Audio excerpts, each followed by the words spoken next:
우리가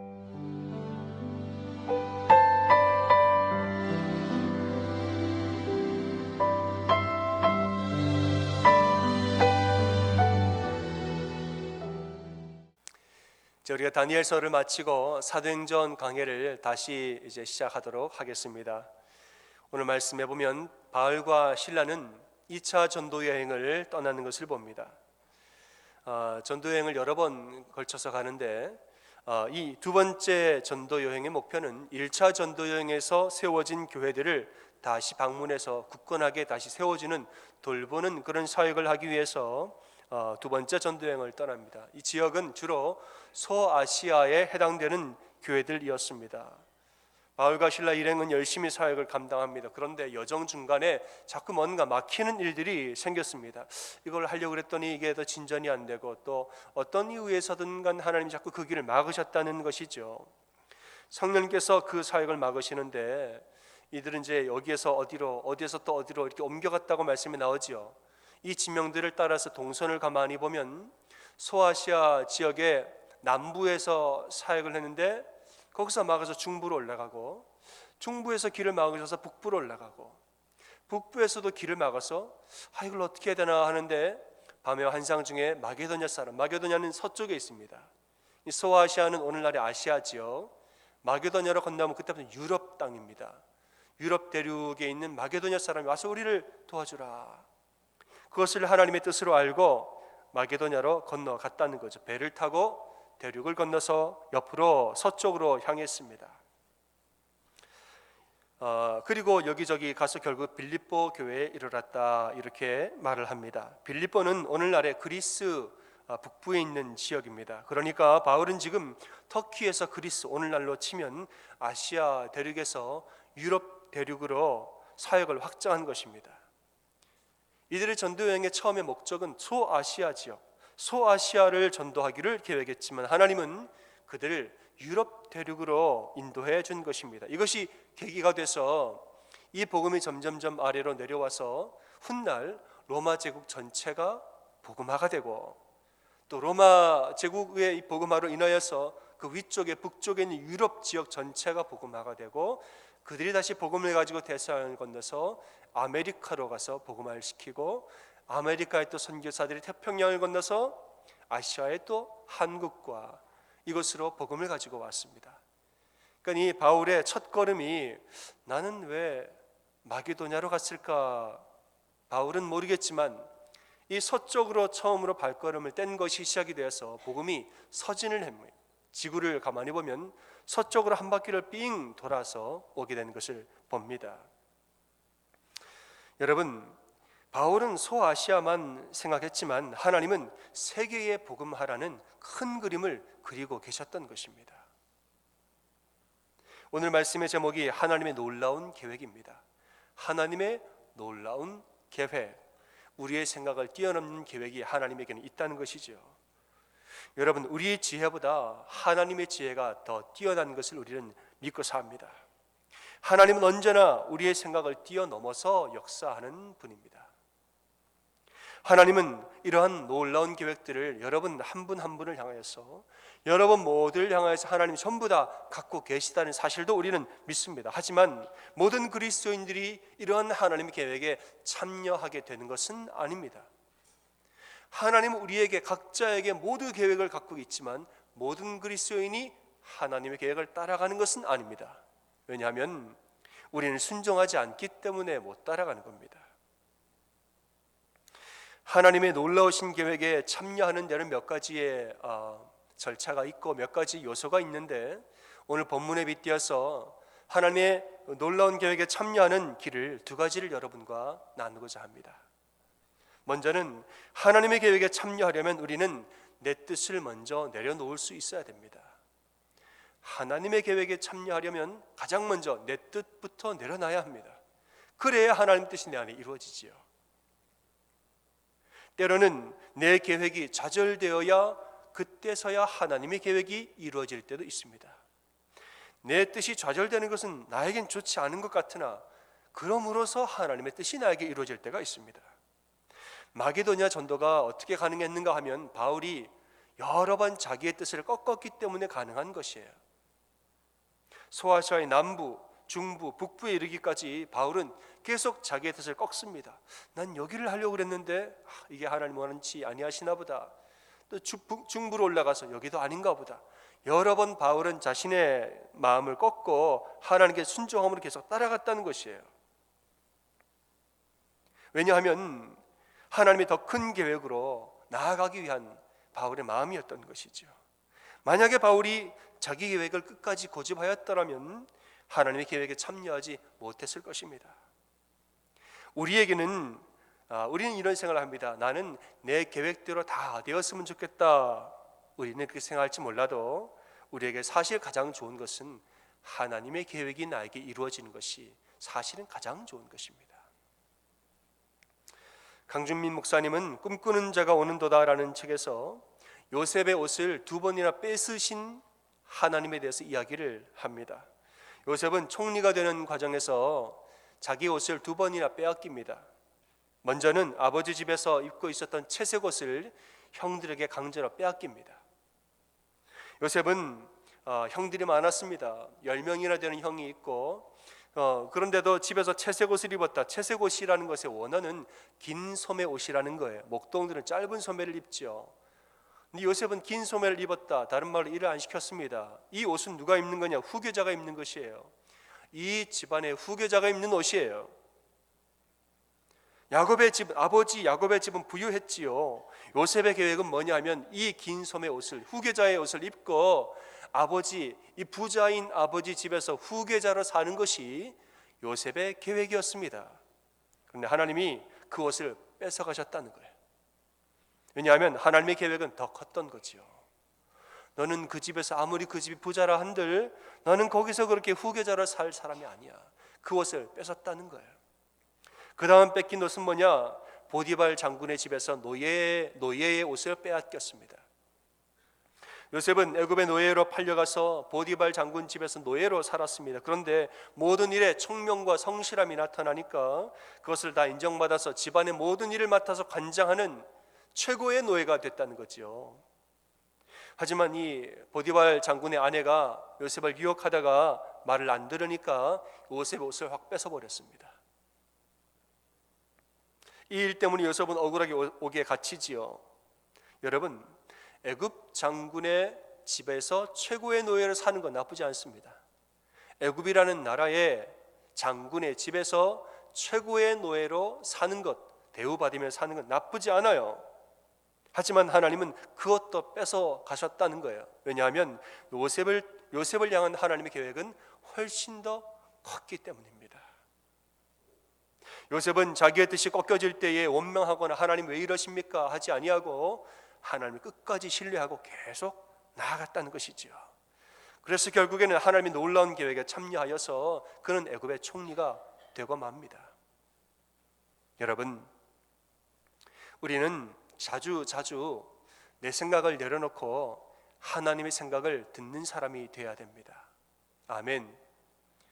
여러분의 생각을 좀 내려놓고 하나님 원하시는 바가 무엇인지 물어보고 여쭤보고 사는 사람이 돼야 됩니다. 내가 막 하고 싶은 대로 살면 행복할 것 같지만 그렇지 않다는 것이죠. 나의 지혜와 나의 시각은 매우 제한적이기 때문에 내가 하고 싶은 대로 사는 것이 다 행복한 것이 아니라는 거예요. 하나님의 지혜를 덧입고 하나님의 계획을 우리가 알고 하나님의 인도하심 가운데 사는 것이 사실 우리에게 가장 큰 행복이에요. 제 20년도 더 된 이야기입니다. 한 25년 됐습니다. 아주 오래전에 여름 성경학교를 섬길 때 이야기입니다. 한 100여 명의 아이들이 참가를 했습니다. 많이 왔어요.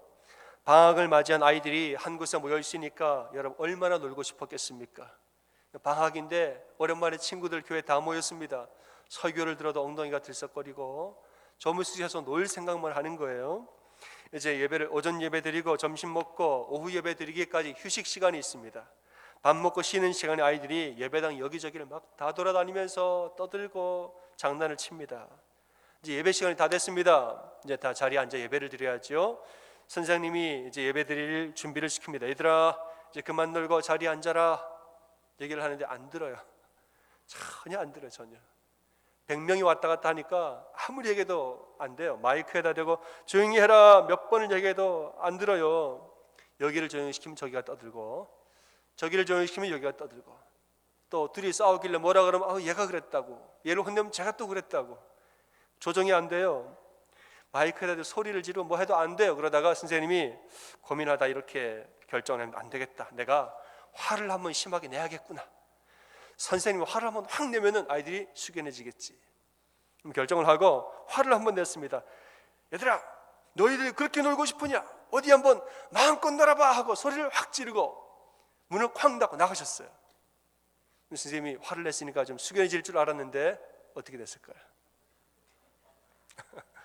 그렇게 마음대로 놀고 싶냐? 어디 한번 너희들 마음대로 놀아봐 하고 문을 쾅 닫고 나갔는데, 닫자마자 아이들이 와 하고 정말 진심으로 마음대로 놀기 시작했다는 거죠. 제가 그걸 보고 깜짝 놀랐어요. 야, 선생님 말도 안 듣는구나. 100명이 되니까 통제가 안 되네.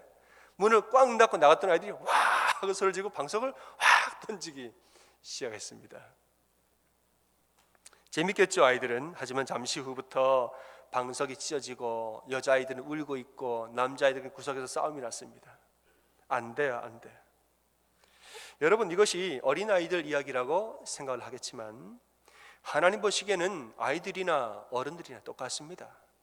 다들 자기 마음대로 살고 싶어 하고, 내 마음대로 살고 싶어 하다가 무질서와 혼돈이 오는 것은 하나님 보시기에는 아이들이나 어른이나 똑같다는 것이에요. 사람의 마음이, 그 심리가 똑같다는 거예요.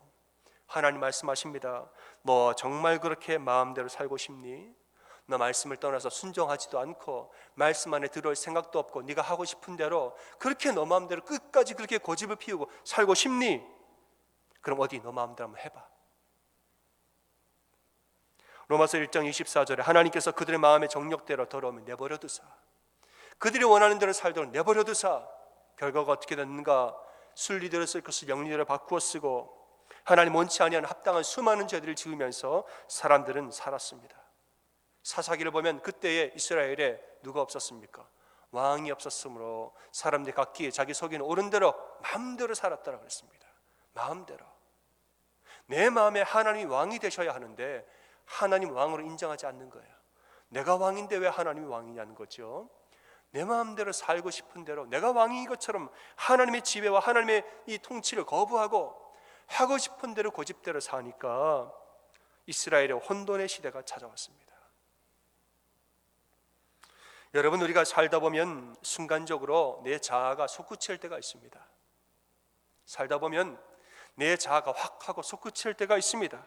이럴 때에 여러분, 순간적인 감정에 휘둘려서 내 마음대로 확 하고 저지르면은 남는 거는 뭐밖에 없어요. 히읗밖에 없어요. 뭡니까? 남는 거는 후회밖에 없어요. 후회밖에. 순간적으로 막 마음이 확 솟구쳤을 때 이것을 성령의 은혜로 다스리지 않고 그냥 내 마음대로 해버리고 나면 남는 건 후회밖에 없다는 거예요. 하지만 그 순간 성령님의 음성에 순종하여서 꿀꺽하고 삼키던가, 아니면 성령의 은혜로 주여 하고 이 마음들을 불러 태워서 사라지게 승화시키든가, 그렇게 하면 우리는 후회하는 법이 없습니다. 여러분, 하고 싶은 대로 살고 싶은 마음이 있을지라도 그것이 결코 하나님 보시기에 좋은 모습이 아닙니다. 여러분, 고집 피우지 마십시오. 말씀에 순종하고 속히 하나님의 계획 가운데 들어오십시오. 아멘. 한번 옆에 분들에게 말해보세요. 고집 피우지 말고 하나님께 순종하세요. 좀 고백해 보겠습니다. 고집 피우지 말고 하나님께 순종하세요.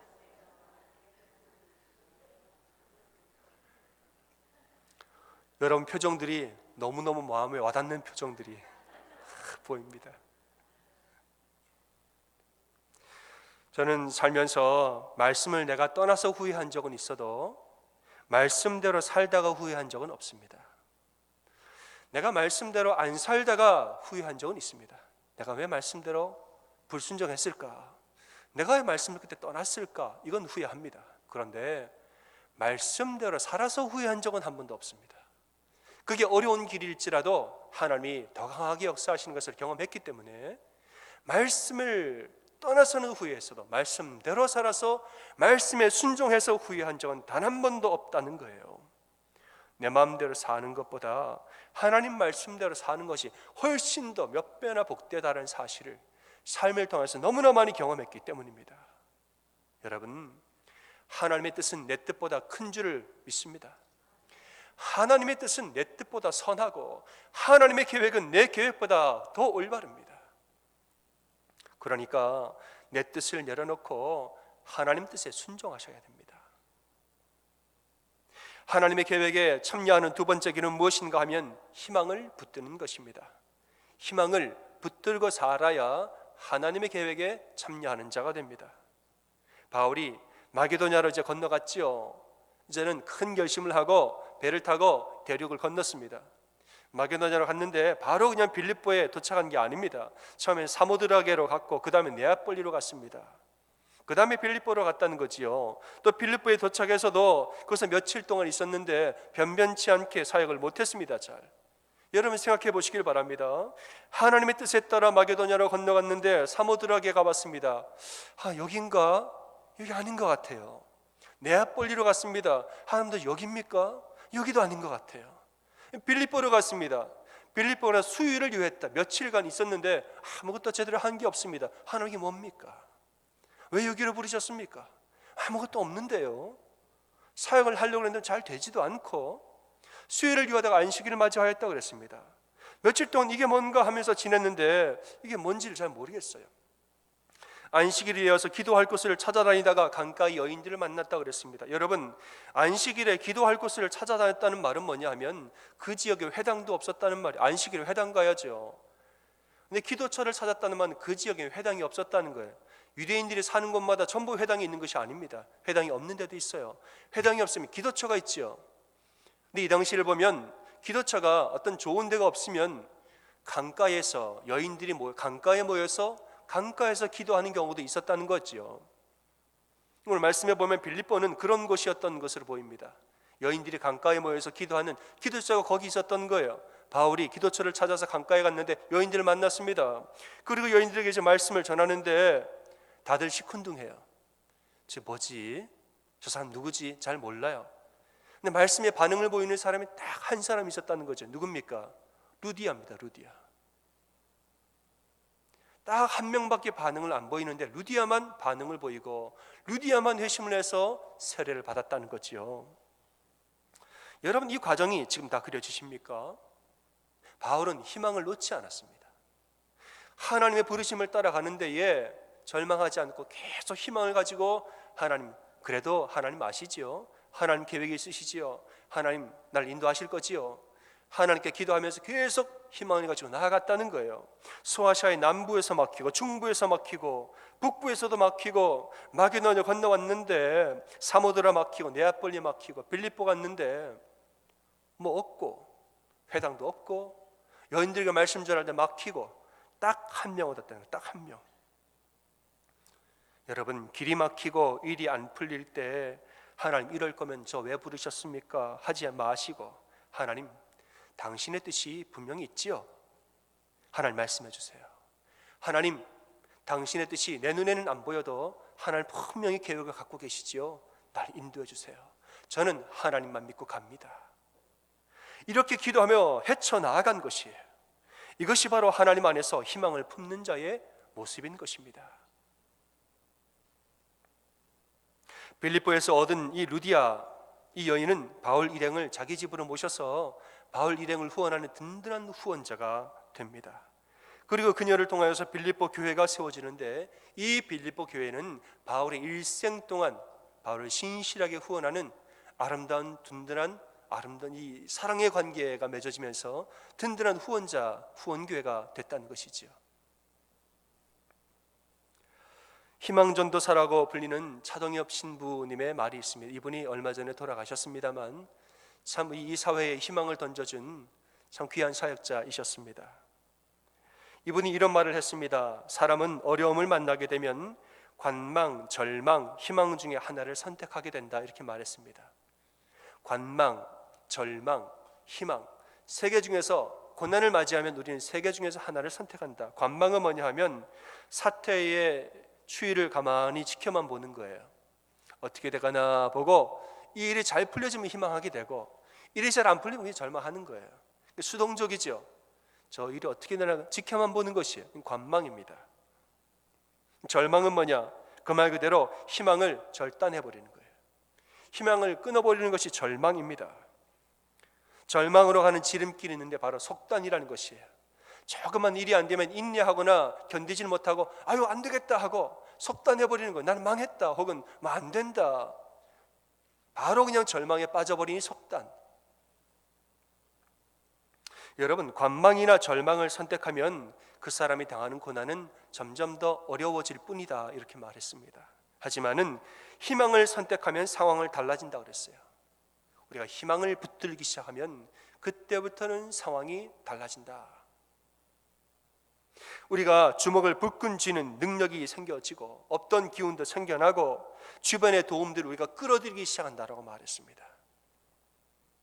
무엇보다도 우리는 하나님을 바라보고 기도하게 됩니다. 막히면 기도하고 또 막히면 또 기도하고 그래도 막히면 그래도 뭐해요? 기도하는 거예요. 막히면 기도하고 또 막히면 또 기도하고 그래도 막히면 그래도 기도하는 거예요. 그래서 기도하면서 하나님 앞에 나아가 울부짖고 기도하고 하나님의 길을 찾으면서 인도하심을 구할 때에 하나님이 주시는 힘과 용기가 우리에게 생겨나고 우리가 보지 못했던 오솔길들이 그 사이에 다 보여지기 시작한다는 것이죠. 이것이 희망을 붙드는 자에게 일어나는 일이라는 것입니다. 여러분, 무슨 일이 있어도 희망을 품고 사는 여러분 되시기를 바랍니다. 희망을 갖고 사세요. 하나님의 자녀는 전부 다 하나님의 계획 안에 있고 이것은 예외가 없습니다. 하나님 여러분을 향해서 분명한 계획을 가지고 계시고 하나님 여러분 분명히 인도하실 것을 믿습니다. 여러분, 올해 눈이 참 일찍 왔죠. 11월 달에 이렇게 폭설이 내린 건 전 처음 봤습니다. 전 10월 달에 첫눈 오고 5월 달에 마지막 눈 오는 거는 제가 봤습니다. 10월 달에 첫눈이 오더라고요. 5월 달에 마지막 눈이 오고. 그건 제가 봤는데 11월 달에 이렇게 폭설이 내린 건 전 처음 봤어요. 이걸 보고 이제 올 겨울은 더 추워질 거다 예상하는 분들도 많습니다만, 여러분, 저는 겨울을 지나면서 아이고 추워라 춥다고 투덜거리는 분은 제가 봤습니다만은 겨울 때문에 절망하는 사람은 제가 본 적이 없어요. 맞습니까? 겨울이 추워서 투정을 하는 사람은 봤어도 겨울이 춥다고 절망하는 사람은 못 봤습니다. 왜냐하면 조금만 있으면 뭐가 반드시 옵니까? 봄이 오기 때문에 절망하진 않아요. 투덜거릴 수 있어요. 그러나 절망하지 않아요. 왜냐하면 반드시 얼마 후에 봄이 온다는 것을 알기 때문에 절대로 절망하지 않습니다. 아이고 어제는 끝이고는 나는 눈을 맞으면서 이렇게 살팔짠가 보다 하지 않습니다. 곧 봄이 옵니다. 개나리가 피고 산들바람이 붑니다. 여러분, 겨울이 아무리 추워도 봄은 다시 옵니다. 봄 다음에 또 여름이 올 것이고 여름 다음에 가을이 옵니다.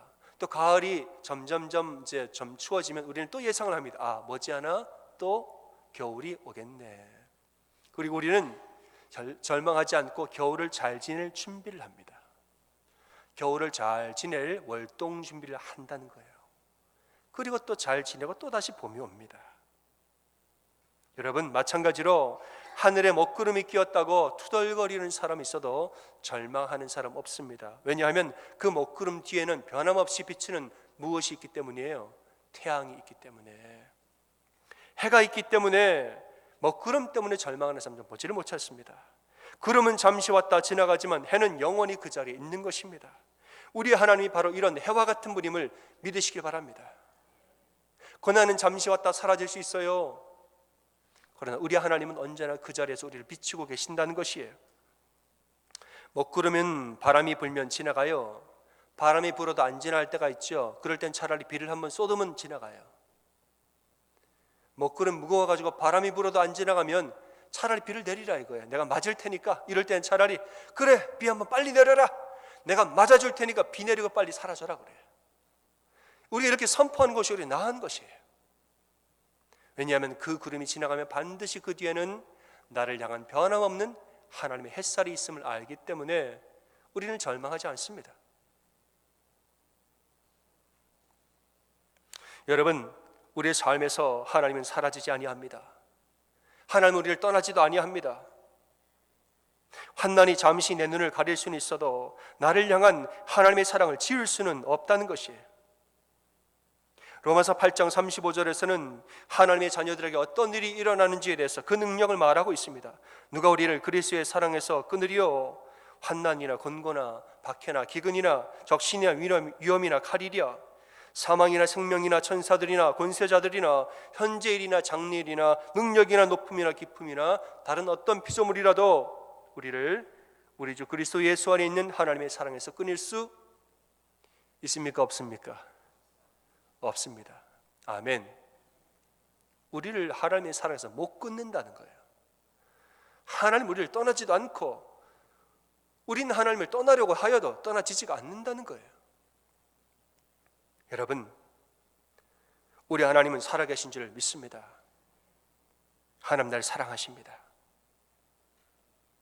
하나님은 우리를 포기한 적도 없고 우리를 포기할 계획도 없습니다.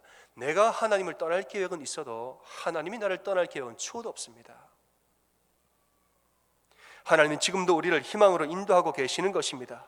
우리는 생각하기를 왜 고난이 자꾸 겹쳐서 오는 걸까라고 생각하겠지만 이것 또한 하나님의 계획일 수가 있습니다. 사람은 가장 밑바닥을 경험할 때에 가장 힘으로 그리고 가장 건강하게 튀어오르는 것입니다. 사람이 고난 가운데 고난을 겹쳐서 당할 때는 우리가 저 밑에 바닥으로 떨어져요. 바닥으로 떨어지면 어떻게 되는 줄 아세요? 우리의 필요 없는 것들을 전부 다 버립니다. 그리고 생존에 필요한 가장 중요한 것만 딱 붙들어. 그게 누구입니까? 우리에게는 하나님이에요. 거추장스러운 거 다 지고 두 손에 다 지고 어깨에다 짊어매고 살다가 고난이 오면 이것도 버리고 저것도 버리고 마지막에 누구만 붙듭니까? 하나님은 딱 붙들어요. 그리고 밑바닥에 내려가면은 그때부터는 가장 건강한 모습으로 반등을 합니다. 가장 강력한 힘으로 하나님의 능력을 덧입어서 우리는 위로 치고 올라온다는 것이에요. 우리가 바닥으로 내려가면서 내 안의 고집들, 욕심과 교만들, 우리의 불신앙들이 완전히 깨어진 후에 나라는 존재가 어떠한지를 완전히 깨닫게 되고 그 뒤에 하나님밖에 없다는 믿음이 강력해지면 그때는 군더더기가 없는 모습으로 순전한 마음이 되어서 진심으로 반등한다는 것이죠. 여러분, 우리가 무슨 환난을 당하여도 어떤 고난을 당하여도 여러분 낙담하지 마십시오. 정신을 차리고 하나님을 바라보시기 바랍니다. 우리가 정신줄을 놓으면 안 된다고 말을 하잖아요. 정신줄을 놓으면 안 된다.